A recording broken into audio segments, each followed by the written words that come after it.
Hi hello ಎಲ್ರಿಗೂ ಸ್ವಾಗತ ಸುಸ್ವಾಗತ. ಇಂದಿನಿಂದ ಗೌರಿಶಂಕರ ಧಾರಾವಾಹಿಯ ಸಂಚಿಕೆ ಏನಾಗಿದೆ ನೋಡೋಣ ಬನ್ನಿ.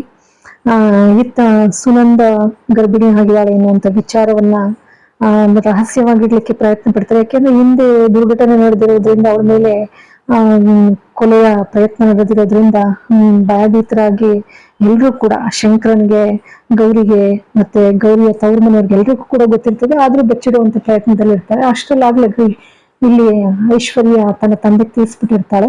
ಅದಕ್ಕೆ ಅವ್ರಪ್ಪ ಕರ್ಕೊಂಡ್ ಬರಕ್ಕೆ ಅಂತ ಹೇಳಿ ಬರ್ತಾ ಇರ್ತಾನೆ. ಅದನ್ನ ತಡಿಲಿಕ್ಕೆ ಅಂತ ಹೇಳಿ ಶಂಕರ ಮತ್ತೆ ಗೌರಿ ಹೊರಡ್ತಾರೆ ಜೀಪ್ ನಲ್ಲಿ. ಹೊರಟಾಗ ಗೌರಿ ಆಗ್ತಾನೆ ಜ್ವರ ಬಂದಿರ್ತದೆ, ಹಾಗೆ ಕೂತಿರ್ತಾಳೆ. ಗೌರಿಯವ್ರೆ ನೋಡಿ ಎಷ್ಟೊಂದು ಥಂಡಿ ಐತಿ ಅಂತ ಹೇಳಿ ಒಂದು ವೇಲನ್ನ ಮೇಲೆ ಮುಚ್ಚುತ್ತಾನೆ ಸಂಪೂರ್ಣ ಅವಳನ್ನ. ಅದಕ್ಕೆ ಅವಳು ಹೇಳ್ತಾಳೆ, ಗೌರಿ ಇದೆಲ್ಲ ಬೇಕಿತ್ತ? ಬೇಕೇ ಬೇಕು, ಗೊತ್ತಾಯ್ತಾ? ಯಾಕೆಂದ್ರೆ ನನ್ನ ಅಮ್ಮಿಯವ್ರನ್ನ ಕಾಪಾಡೋಕೊಳ್ಳೋದೇ ನನಗೆ ಇಷ್ಟ, ಅದೆಲ್ಲ ಬೇಕೇ ಬೇಕು.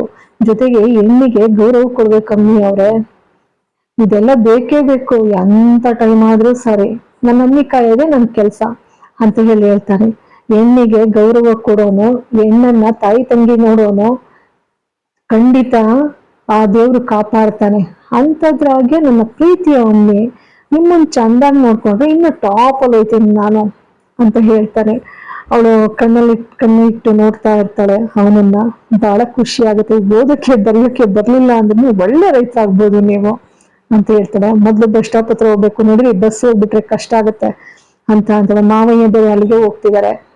ಏನ್ ಮಾಡೋದು, ಭಯ ಆಗ್ತಾ ಇದೆ. ಅಮ್ಮಿಯಾರೆ ಯು ಕೀಪ್ ಸೈಲೆಂಟ್. ಮಾವಯ್ಯ ಹೋದ್ರೆ ಅಂತೆ, ಮಾವಯ್ಯನ ಮಗ ವಯಸ್ಸಿನಲ್ಲಿ ಸಿಂಹ, ಈ ಮರಿ ಸಿಂಹನ ಹೆಂಗ್ ಓವರ್ಟೇಕ್ ಹೊಡಿತಿದೆ ನೋಡಿ, ಭದ್ರವಾಗಿ ಹಿಡ್ಕೊಂಡ್ ಕೂತ್ಕೊಳ್ಳಿ, ಅವ್ರಿಗಿಂತ ನಾನು ಮುಂಚೆ ಹೋಗೋದು, ಸರಿ ನಡೀರಿ ಅಂತ ಹೇಳ್ತಾಳೆ. ಅಂತವಳು ಮುಖ ಸಪ್ಪಗ್ ಮಾಡ್ಕೊತಾಳೆ. ಯಾಕಮ್ಮಿಯವ್ರ ಇಷ್ಟು ಸಪ್ಪಗ್ ಮಾಡ್ಕೊತೀರಾ? ಎದ್ರಬೇಡಿ ಸುಮ್ಮನಿರಿ, ಅದಕ್ಕೆ ಅವಂಗ ಏನಾಗೂ ಬಿಡೋದಿಲ್ಲ ನಾನು ಅಂತ ಹೇಳ್ತಾನೆ ಶಂಕರ. ಮುಂದೆ ಮುಂದೆ ಶಿವರುದ್ರಪ್ಪ ಹೋಯ್ತಾ ಇರ್ತಾನೆ. ಇಷ್ಟು ಹೇಳಿದ್ಮೇಲೆ ತಲೆ ಕೆಡ್ಸ್ಕೊಂಡ್ರೆ ಹೆಂಗೆ? ಕೂಲ್ ಡೌನ್ ಅಂತ ಹೇಳ್ತಾನೆ. ನನ್ ಯಾಕೆ ಹೇಳಿ ಲಾಂಗ್ ಬಿಟ್ಬಿಟ್ಟು ಶಾರ್ಟ್ ಕಟ್ ಅಲ್ಲಿ ಹೋಯ್ತಾ ಇರೋದು? ನಮ್ಮ ಅಪ್ಪಯ್ಯ ಮೇನ್ ರೋಡ್ ಅಲ್ಲಿ ಹೋಗೋದ್ಕಿನ್ನ ನಾನು ಶಾರ್ಟ್ ಕಟ್ ನಾಗ ಹೋಗಿ ಮುಗಿಸ್ಕೊಬಿಡ್ತೀನಿ, ಗೊತ್ತಾಯ್ತಲ್ಲ ಅಂತ ಹೇಳ್ತಾನೆ ಶಂಕರ. ಅಂತೂ ಶಿವರುದ್ರಪ್ಪ ಬಂದ್ಬಿಟ್ಟು ಅಲ್ಲಿ ಒಬ್ಬ ನಿಂತಿರ್ತಾನೆ ಬಸ್ ಸ್ಟ್ಯಾಂಡ್ ಅಲ್ಲಿ. ಏನ್ಲಾ ಚಂದ್ರಗುಂಡಕ್ಕೆ ಬಸ್ ಹೋಯ್ತೇನ್ಲಾ ಅಂತ ಅಂತಾರೆ. ಈಗ ತಾನೇ ಹೋಯ್ತು ಯಜಮಾನ್ರಿ ಅಂತ ಹೇಳ್ತಾನೆ. ನಡಿಲ್ಲ ಅಂತ ಹೇಳಿ ಹೋಗ್ತಾನೆ ಬಸ್ ಅಡ್ಡ ಹಾಕಕ್ಕೆ ಅಂತ ಹೇಳಿ. ಸರಿ, ಅವನು ಅಷ್ಟು ದೂರ ಹೋಯ್ತಾ ಇರ್ತಾನೆ. ಹೋಗ್ಬೇಕಾದ್ರೆ ಶಂಕರ ನೋಡ್ಬಿಡ್ತಾನೆ. ಅಮ್ಮಿಯವ್ರು ಆಗೋ ನಮ್ಮ ಅಪ್ಪಯ್ಯನ ಕಾರು ಹೋಯ್ತೈತೆ ಅಂತ ಅಂತಾನೆ. ಅವರು ಬಂದು ನಿಂತು ನೋಡ್ತಾರೆ, ಅಲ್ಲಿರೋದಿಲ್ಲ. ಅಂತೂ ಸರಿ ಸುಮಾರು ಒಂದೇ ಸಮಯಕ್ಕೆ ಸರಿಯಾಗಿ ಅಲ್ಲಿ ಯಾರೋ ಬಸ್ಸಲ್ಲಿ ಇದ್ದವನು, ಓ ಶಿವರುದ್ರಪ್ಪನ ಕಾರ್ ಬಿಡೋದೆ ಅಂತ ಅಂತಾನೆ. ಹಂಗಂತಿದ್ದಂಗೆ ಪಾಪ ಅವಳಿಗೆ ಭಯ ಶುರು ಆಗ್ಬಿಡ್ತದೆ. ಆದ್ರೂ ನಿಂತ್ಕೊಂಡು ಬಸ್ ಹತ್ತಾನೆ. ಬಸ್ ಹತ್ತಿ, ಬಾರವ ಸುಮಂದ ಬಾ ಹೋಗೋಣ ಮನೆಗೆ, ಎಲ್ಲ ಕಾಯ್ತಾವ್ರೆ ಅಂತ ಹೇಳಂತ ಬಾರಿನಲ್ಲಿ ಬರ್ತಾನೆ ಶಂಕರ. ಅಮ್ಮಿಯವ್ರೆ ನಂಗೊಂದು ಇಂಗ್ಲಿಷ್ ಹಾಡ್ ಹೇಳ್ಕೊಡಿ, ನಿಮ್ ಮೇಲೆ ಡೆಡಿಕೇಶನ್ ಮಾಡ್ತೀನಿ ಅಂತ ಗೌರಿ ನೋಡ್ತಾಳೆ. ಆಯ್ತು ಬಿಡಿ ಅಂತ ಅಂತಾನೆ. ಅವ್ನು ನೋಡ್ಬಿಟ್ಟು ಅವಳೊಳಗೆ ಖುಷಿ.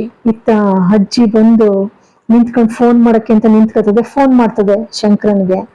ಶಂಕರನಿಗೆ ಫೋನ್ ಮಾಡಿದಾಗ ಆಶ್ಚರ್ಯ, ಫೋನ್ ಮಾಡ್ತಾಳಲ್ಲ ಪಂಕು ಅಂತೇಳಿ. ಏನೇ ಪಂಕು? ಪಂಕು ಅಲ್ಲ, ನಾನ್ ಕಂಡ್ಲ ನಿಮ್ಮ ಅವ್ವ ಹೇಳು ಏನು ವಿಷಯ? ಏನು ಆಗ್ಬಾರ್ದು ಅನ್ಕೊಂಡಿದ್ದ ಅದ ಆಗೋಗದೆ ಕಂಡ್ಲ ಅಂತ ಹೇಳ್ತಾರೆ. ಅದಕ್ಕೆ ನಿಮ್ಮ ಅಪ್ಪಯ್ಯಂಗೆ ಸುನಂದ ಬಸ್ರಿನ ವಿಷಯ ಗೊತ್ತಾಗ್ಬಿಟ್ಟದೆ ಕಂಡ್ಲ ಅಂತ ಅಂತಾರೆ. ಶಂಕರ, ಇಲ್ಲಿ ಏನು ಅನಾಹುತ ಆಗದಂಗೆ ನೀನೇ ನಿಭಾಯಿಸ್ಬೇಕು ಕಣಪ್ಪ, ಹಂಗೆ ನಿಮ್ ಮತ್ಕವನ್ನು ನೀನೇ ಕಾಪಾಡ್ಬೇಕು. ಜೋಗಿಯವ್ರೆ ಏನಾಯ್ತು ಅಂತ ಕೇಳ್ತಾಳೆ. ಆಮೇಲೆ ಶಂಕರನ್ಗೆ, ಅಮ್ಮಿಯವ್ರೆ ಅದಕ್ಕೆ ಬಸ್ರಾಗಿ ವಿಷಯ ನಮ್ಮ ಅಪ್ಪನಿಗೆ ಗೊತ್ತಾಗೋಗದೆ ಅಂತ ಅಂತಾರೆ.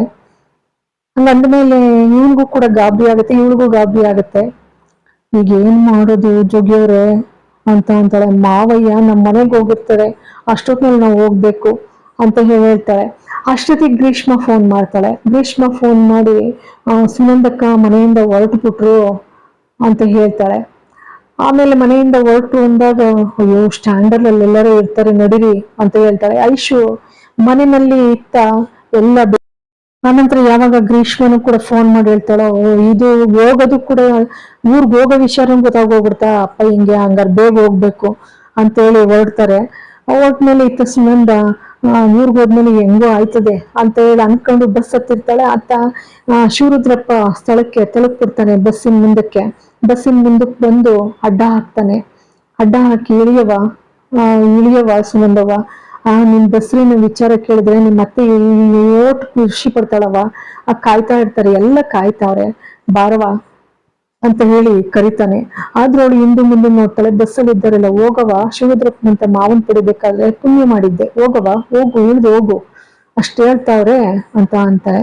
ಸರಿ, ಸುನಂದ ಇಳ್ದು ಬರ್ತಾಳೆ. ಇಳ್ದು ಬಂದ್ಮೇಲೆ ಇತ್ತ ಅದೇ ಸಮಯಕ್ಕೆ ಗೌರಿ ಮತ್ತೆ ಶಂಕರ ಇಬ್ರು ಕೂಡ ಬರ್ತಾರೆ. ಬರ್ತಿದ್ದಾಗೇನೆ ನೀನು ಶಿವರುದ್ರಪ್ಪ ಇದ್ದವನು, ನೋಡ್ದೇನ್ಲಾ ಶಂಕರ, ನಿಮ್ ಅತ್ಕೆವ್ವ ಬಸ್ರಿ ಆಯ್ತಾಳ್ ಕಂಡ್ಲಾ, ನಮ್ ಮುಂಚುತ್ ಕುಡಿ ಗೊತ್ತವಳೆ ಅಂತ ಹೇಳ್ತಾರೆ. ಆನಂತರ ಶಂಕರ ನಾನು ಹೆಂಗ್ ಕಾಪಾಡ್ಬೇಕು ಅಂತ ಗೊತ್ತದೆ ಅತ್ಕೆವ್ವನ್ನ ಅಂತ ಹೇಳಿ ಅನ್ಕೊಂಡ್ ನಿಂತ್ಕತಾನೆ. ಬಾರ ಹೋಗೋಣ ಮನೆಗೆ ಅಂತ ಹೇಳಿ ಸುನಂದ ಮೌನವಾಗಿ ನಿಂತಿರ್ತಾಳೆ.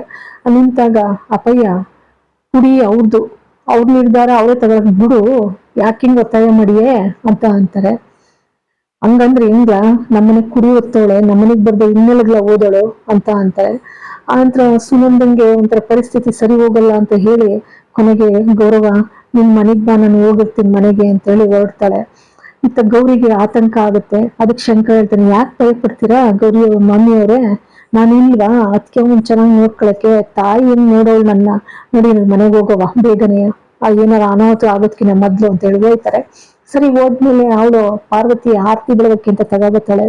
ಸುನಂದ, ನಮ್ಮ ವಂಶದ ಕುಡಿಬೇಕು ಇವತ್ತು ಬಂದಿದ್ದಿ ಕಣವ, ನನ್ನ ಅಂತೂ ಅಜ್ಜಿ ಮಾಡ್ಬಿಟ್ಟಲ್ಲವ ಅಂತ ಹೇಳಿ ಆರತಿ ಬೆಳಗ್ತಾ ಇದ್ದಾಳೆ. ಎಷ್ಟು ಸಂತೋಷ ಆಯ್ತಾಯ್ತು ನನಗೆ ಅಂತ ಹೇಳಿ. ಅದಕ್ಕೆ ಶಂಕರ ಇದ್ದನು, ನೋಡು ಹಾಗೆಲ್ಲ ಹಂಗಾಡಿ ಕೊಲೆ ಮಾಡಕ್ಕೂ ಇದ್ ಮಾಡಿರಿ, ಇಷ್ಟ್ ನಾಟಕ ಆಡ್ತಾಳೆ ನೋಡ್ ನಮ್ಮವ್ವ ಅಂತ ಅಂತಾನೆ. ಆರತಿ ಬೆಳಗ್ಗೆ ಹೊರಗಡೆ ಕರ್ಕತಾರ. ಅತ್ತ ಇವ್ರಿಗೆ ಯಾಕೆ ಅಂದ್ರೆ ವಿಷಯನೇ ಗೊತ್ತಿರ್ಲಿಲ್ಲ, ಏನಾಯ್ತು ಎತ್ತಾಯ್ತು ಅಂತ ಹೇಳಿ ಗ್ರೀಷ್ಮನು ಫೋನ್ ಮಾಡಿರ್ತಾಳೆ. ಇವ್ರ ಮಾವ ಬರ್ತಾ ಇದಾರೆ, ಸುನಂದಕ್ಕರ್ ಮಾವ ಅಲ್ಲಿಗೆ ಬರ್ತಾ ಇದಾರೆ ಅಂತ ಹೇಳಿ. ಅಂತ ಇಲ್ಲಿ ಐಶ್ವರ್ಯ ಹೇಳಿರೋದು ಅನ್ನೋದು ಗೊತ್ತಾಗುತ್ತೆ. ಗ್ರೀಷ್ಮ ಅಂತಾಳೆ, ಎಲ್ರು ಕೂಡ ಕೇಳ್ತಾರೆ ಯಾರು ಹೇಳಿರ್ಬೋದು ಅಂತ ಹೇಳಿ. ಐಶ್ವರ್ಯ ನೀನು ಅಂತ ಅಂದಾಗ ಆಮೇಲೆ ಗ್ರೀಷ್ಮ ಹೇಳ್ತಾಳೆ, ಇವಳಲ್ದಲ್ಲ ಇನ್ಯಾರು ಹೇಳಕ್ ಸಾಧ್ಯ, ಇವಳು ಹೇಳಿರೋದು ಅಂತ ಹೇಳಿ. ಎಲ್ರು ಬೈತಾರೆ, ಯಾಕಂಗ್ ಮಾಡ್ದೆ, ಮೀರಾ ಮತ್ತೆ ಶ್ರೀನಿವಾಸು ಅಜ್ಜಿ ಎಲ್ರು ಬೈತಾರೆ, ಯಾಕಂಗ್ ಮಾಡ್ದೆ, ಮೊದ್ಲೇ ಪಾಪ ನೊಂದಿದ್ಲು, ಅಷ್ಟ್ ಕಷ್ಟಪಟ್ಟವಳೆ, ಮತ್ತೊಮ್ಮೆ ಹೇಳ್ಬಿಟ್ಟಲ್ಲ ಅಂತ ಹೇಳಿ. ಅದಕ್ಕೆ ಹೇಳ್ತಾಳೆ, ಅಲ್ಲ ನಮ್ಮ ವಂಶದ ಕುಡಿ ಹೊತ್ತವಳೆ, ಹೇಳ್ದಲೆ ಹಂಗೆ ಇರ್ಬೇಕಿತ್ತ ಅಂತ ಅಂತಾಳೆ. ನಿಂಗೇನಾಗಿತ್ತು, ಇಲ್ಲಿ ಚೆನ್ನಾಗಿರ್ಲಿಲ್ವಾ, ನಿಮಗೆ ಇಲ್ಲಿರೋದೇ ಬೇಕಾಗಿರ್ಲಿಲ್ಲ ಸುನಂದಕ್ಕ ಅಂತ ಹೇಳಿ ಗ್ರೀಷ್ಮ ದೂರ್ತಾಳೆ. ಅದಕ್ಕೆ ಆಗೇನೋ ನಮ್ ರುದ್ರಣ್ಣ ಯಾವ್ದೋ ಪರಿಸ್ಥಿತಿಲಿ ಹಂಗ್ ಮಾಡಿರ್ಬೋದು, ಆದ್ರೆ ಈಗ ವಂಶದ ಕುಡಿ ಗೊತ್ತವಳೆ ಅಂತಂದ್ರೆ ಎಲ್ರು ಚಂದಾಗೆ ನೋಡ್ಕೋತಾರೆ, ಯಾಕಿಂಗಾಡಿರಿ ಅಂತೇಳಿ ಸಿಟ್ ಮಾಡ್ಕೊಂಡು ಹೋಯ್ತಾಳೆ. ನಾನು ಹೇಳದೆಯಾ, ನಾನು ಹೇಳಿದೀನಿ ಅಂತಲೇ ಅನ್ಕೊಂಡು ಹೊಟ್ಟೋಯ್ತಾಳೆ. ಆನಂತರ ಇತ್ತ ಆರತಿ ಮಾಡಿ ಪಾರ್ವತಿ, ಅಯ್ಯೋ ನನ್ನ ಅಜ್ಜಿ ಮಾಡ್ಬಿಟ್ಟಲ್ಲವ ಅಂತೇಳಿ ಖುಷಿಯಾಗಿ ಒಳಗ್ ಕರ್ಕತಾಳೆ. ಕರ್ಕೊಂಡ್ಮೇಲೆ ಮುಂದಕ್ಕೆ ಏನಾಗುತ್ತೆ, ಸುನಂದನ್ನ ಚೆನ್ನಾಗಿ ನೋಡ್ಕೋತಾರ. ಇದಕ್ಕೆ ಬೆಂಬಲವಾಗಿ ಶಂಕರ ಇದ್ದಾನೆ, ಹಾಗಾಗಿ ಏನು ಅನಾಹುತ ಆಗೋದಿಲ್ಲ ಅನ್ನುವಂಥದ್ದನ್ನ ಕಾದ್ ನೋಡೋಣ. ಮುಂದಿನ ಸಂಚಿಕೆಗೆ ಏನಾಗುತ್ತೆ ಅನ್ನೋದನ್ನ, ನಿಮ್ಮೆಲ್ಲರ ಆಶೀರ್ವಾದ ಬಹಳಷ್ಟು ಮುಖ್ಯ. Thanks for watching. ಸಬ್ಸ್ಕ್ರೈಬ್ ಮಾಡಿ, ಶೇರ್ ಮಾಡಿ, ಲೈಕ್ ಮಾಡಿ. ಎಲ್ಲರಿಗೂ ಕೂಡ ಅನಂತ ಧನ್ಯವಾದಗಳು. ಮತ್ತೊಮ್ಮೆ ಮಗದೊಮ್ಮೆ ಧನ್ಯವಾದಗಳು.